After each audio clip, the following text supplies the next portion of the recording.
자, 반갑습니다. 구독자님들, 그리고 HD현대중공업 주주님들. 자, 오늘 되게 기분이 좋죠. 주가가 상승을 해주고 있기 때문에 당연히 좋죠. 자, 본론으로 바로 들어가면은 중국이 우리나라 쪽에 비빌 수 없는 단 한 가지가 있습니다.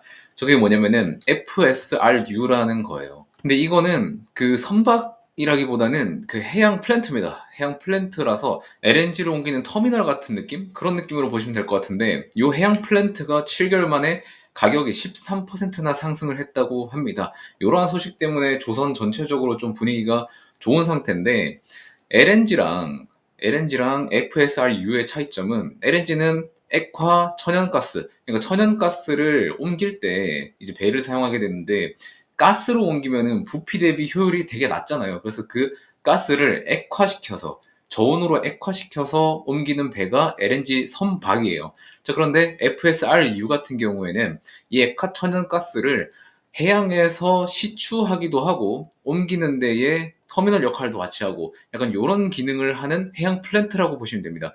이 플랜트 같은 경우에는 우리나라 수주의 양이 굉장히 많아요. 중국은 레퍼런스가 별로 없기 때문에 비빌 수가 없습니다. 이런 부분에서 우리나라 한국 조선사들이 강점을 가지고 있는 와중에 가격이 상승됐어요. 제가 제조업 같은 경우에는 여러분들께 항상 말씀드리지만 P랑 Q랑 C 요거 세 개를 보라고 말씀드립니다. P는 뭐예요? 제품의 가격이죠. Q는 뭡니까? 제품의 판매량이죠. 그리고 C는 뭐예요? 제품을 만드는 데 들어가는 원재료랑 인건비 같은 고정비들을 말합니다. 자, 그러면은 가격이 상승하고 판매량이 증가하는 거는 플러스 요인이죠. 자, 그런데 그럼 고정비 같은 경우에는 증가하는 게 좋습니까? 감소하는 게 좋습니까? 당연히 감소하는 게 좋겠죠. 자, 그런데 FSRU의 플랜트 가격이 13%가 증가했대요. 그러면 가격이 증가한 거잖아요. 그러면은 선박사들의 이익률이 증가한다는 얘기랑 똑같으니까 오늘과 같이 선박주들이 일제히 좀 반등을 해주고 있는 모습을 보여주고 있는 겁니다. 전체적으로 좀 올랐어요. 한오션 같은 경우에는 많이 오르지 못했는데 현대라인 쪽으로 좀 많이 오르는 거를 보실 수 있을 겁니다. 그래서 이 FSRU에 대한 내용을 좀 더 자세히 보자면 육상의 터미널을 건설해서 원래는 천연가스를 뽑아내서 이걸 액화를 시켰단 말이죠. 자, 그런데 천연가스가 지상에만 있는 게 아니라 해저에도 있지 않습니까? 해저에. 그러니까 지상에서는 그냥 땅에 플랜트 딱 건설해가지고 딱 하면 되는데, 자, 근데 해상은 물 위에 뚫어서 물을 뚫고 나서 땅에서 채취하는 거다 보니까 이 기술력이 좀 고난이도입니다. 자, 그래서 LNG 선보다 FSRU가 가격이 더 비싸요. 자, 그리고 여기 보시면은 지금 운영 중인 FSRU 같은 경우에는 국제적으로 대형 조선 3사, 한국조선해양, 하나오션, 삼성중공업이 약 80%를 건조했습니다. 한국 캐파가 한국의 장악력, 한국의 MS 시장 점유율이 80%라는 거예요. 그래서 중국이 함부로 들어올 수 없는 시장이다라는 것도 좀 말씀을 드립니다. 자, 그런데 지금 이 FSRU의 가격이 오르는 거는 결국에 어떤 의미냐면은 수요는 높은데 공급이 약간 좀 막힌다는 소리예요. 자, 그래서 보시면은 공급은 원활하지 않다는 게 업계의 공통적인 분석이죠. 수요는 너무 넘쳐나는데 공급이 제한되니까 좀 더 비싸게 주고 제가 먼저 살게요 하면서 가격이 오르게 되는 거예요. 이거는 당연한 시장의 원리를 여러분들이 좀 알고 계셔야 될 것 같고, 그럼 왜 공급이 막히는데를 따져보면은 이미 조선사들은 수주 꽉 찼다 했죠. 그 꽉 찬 도크 때문에 이 FSRU를 건조할 수 있는 독이 부족한 탓입니다. 그리고 이렇게 공급이 막히고 수요는 늘어나고 하니까 FSRU 공급하는 것 때문에 개조 비용 자체도 좀 올랐다고 하죠. 개조 비용 MRO죠. MRO 가격도 오르게 된 겁니다. 자, 그래서 지금 정확히 FSRU 한 척이 얼마에 팔리냐를 봤을 때 4,839억입니다. 자, LNG가 그냥 LNG 선박이 보통 3,200억에서 3,500억 사이라고 했었죠. 자, 근데 이것보다 1,300억이나 더 비싼 가격에 납품이 되는 겁니다. 그리고 하나오션에서는 아시아선사로부터 5,454억 원의 한 척을 받았어요. 자, 이러한 부분을 보면은 FSRU 시장은 굉장히 돈이 되는 고부가가치 사업인데 여기서 한국이 점유가 80%다. 이건 한국 조선사의 엄청난 혜자인 거죠.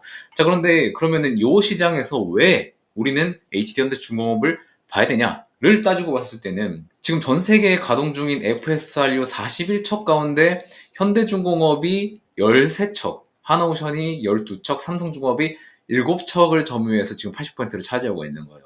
그러니까 점유율이 이 한국 점유율 중에서도 HD현대중공업이 제일 높다라는 게 포인트인 겁니다. 뭐 하나오션이랑 한 척밖에 차이가 나진 않지만 현대중공업이 지금 굉장히 선두로 치고 나가고 있다라고 여러분들이 판단해 주시면 되는 겁니다. AFSRU 같은 경우에는 건조 가격이 동급 LNG선에 비해서 1000에서 2000억 원 비싼 고부가가치선이다라는 것도 알고 계시면 될 것 같고요. 자, 여기서 추가적으로 여러분들이 또 알고 계셔야 될 거. 자, 지금 중국이 컨테이너사 선사를 계속 다 점유한다고 해서 막 뉴스가 안 좋게 나오고 있지만 주가는 반대로 일시적으로 하락했다가 다시 올라오고 있는 이유도 보시는 것처럼 지금 미국에서도 25년도 때 나올 물량들이 이만큼이나 있는 겁니다. 자, 근데 미국 같은 경우에는 어떻다 했죠? 중국을 견제하잖아요. 그러니까 중국 조선사들이 미국으로 함부로 발주, 입찰 같은 것들을 넣을 수가 없다는 겁니다. 자, 그러면 어떻게 돼요? 이 물량 같은 경우에 한국이랑 일본이랑 이렇게 두 나라가 그래도 조선 건조를 하고 있는데 일본은 점유율이 계속해서 떨어지고 있고 중국이랑 한국은 점유율을 비슷비슷하게 가져가고 있습니다. 자, 그러면은 당연히 한국 쪽으로 발주를 넣겠죠. 그리고 최근에도 미국 정치인들이 한국 조선사에 관심을 굉장히 많이 가지고 있기 때문에 일본은 솔직히 이제 와서는 한국에 비비지 못하는 수준까지 가지 않았나라고 좀 생각하는 것도 있습니다. 이러한 부분들을 다 봤을 때 우리는 25년도 때 추가적인 LNG 추가 수주를 기대할 수 있고, 그리고 FSRU 같은 경우에도 추가적으로 계속 해양 플랜트는 수요가 꾸준하기 때문에 그런 부분들을 여러분들이 미래 수익성으로 좀 기대하실 수 있다는 것도 좀 가져가시면 될 것 같습니다. 자, 그래서 주가 같은 경우에는 HD현대중공업은 20만 원까지 거의 다 회복을 해주고 있어요. 자, 여기에 추가로 3분기 실적까지 모멘텀을 받게 되면은 충분히 20만 원 위로 올라와서 22만 원까지 근처까지 갈 수 있을 거라고 좀 전망을 하고 있습니다. 여기에 더해서 뭐 기자재 같은 것들, 뭐 성강밴드나 태강 같은 경우에도 잘 올라와주고 있고, 엔진 기업들도 요즘 짱 강하죠. 중국에서 컨테이너 캐파를 늘려간다 해도 한국 시장에서 엔진은 죽지 않는다라고 하면서 엔진 수요도 굉장히 좋은 점도 여러분들이 캐치를 하시면 될 것 같습니다.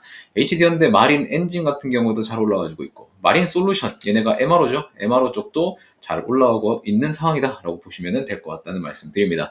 자, 일단 조선사들 여러분들께 좀 중장기적으로 24년도 하반기를 넘어서 25년도까지 계속 볼만한 섹터라고 말씀을 드렸죠. 3분기 실적 발표하고 4분기 실적 발표하고 25년도로 갈수록 주가는 조금 우상향 그림을 그릴 거라고 예측을 하고 있습니다. 자, 그래서 장기적인 모멘텀을 먹어야죠. 여러분들이 조선사 투자하는 게 여기서 이만큼 먹자고 투자하는 거 아니잖아요. 여기서 여기보다 더 높은 수익률을 기대하기 때문에 투자를 하고 있는 거잖아요.